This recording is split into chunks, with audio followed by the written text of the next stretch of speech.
Hello, it's Concord Wind. I got gloves. This is the third time I've tried recording this video. I got a new phone, as you can tell, 60 FPS. It's like really smooth movements. It's like you're looking through a window and you see me. It doesn't look like a video, it looks like real life, right? This new phone is pretty awesome.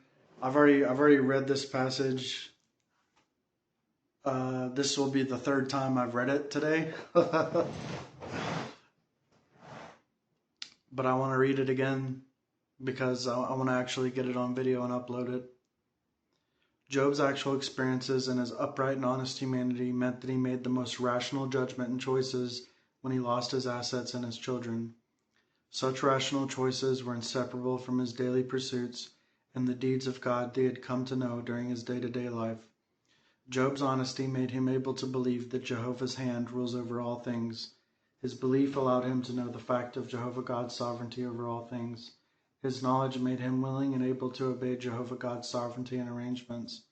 His obedience enabled him to be more and more true in his fear of Jehovah God.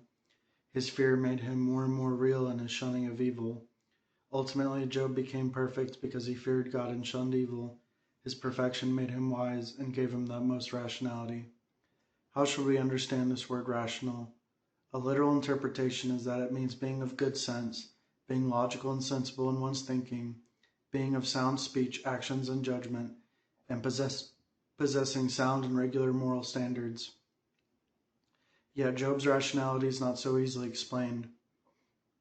When it is said here that Job was possessed of the utmost rationality, this is said in connection with his humanity and his conduct before God. Because Job was honest, he was able to believe in and obey the sovereignty of God, which gave him a knowledge that was unobtainable by others, and this knowledge made him able to more accurately discern, judge, and define that which befell him, which enabled him to more accurately and perspicaciously choose what to do and what to hold firm to. This is to say that his words, behavior, the principles behind his actions, and the code by which he acted were regular, clear, and specific, and were not blind, impulsive, or emotional. He knew how to treat whatever befell him. He knew how to balance and handle the relationships between complex events.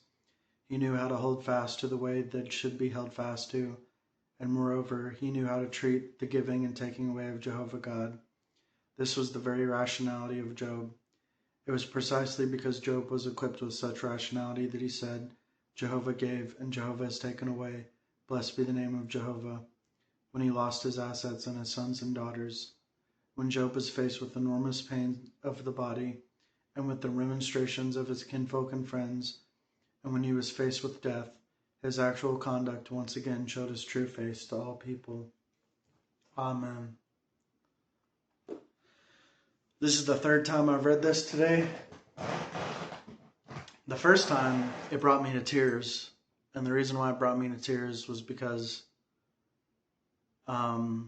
I find great comfort in the words that talk about Job, because I find similarities between myself and Job, which gives me a lot of hope and a lot of comfort.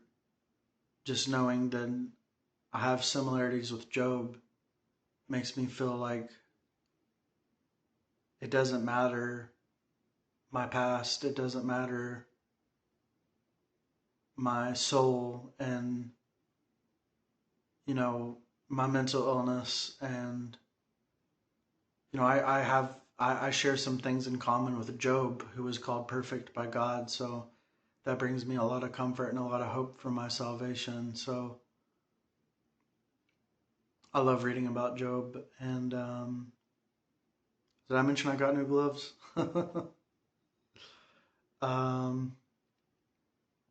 So yeah, reading about Job is really awesome, especially for people like me who can relate to him and find similarities between themselves and Job. It's really awesome. So, and yeah, I've talked a lot on this channel about how to be like Job. So you should know what the path to practice for that is at this point. But I'm sure I'll talk about it again in future videos. just as a refresher and a reminder, and to really like instill these things into your heart so that you're able to follow in the footsteps of Job and Peter, and obviously Jesus. Being Christ-like is what being a Christian is all about. So just improving, being a better person, submitting to God's arrangements without complaint against him, so yeah, thank God. And I guess I'm going to end the video here. Oh my goodness. Whoops. That's what I keep the phone on. I don't have a case for this phone yet, but that's what I keep it on. All right. Well, God bless and goodbye.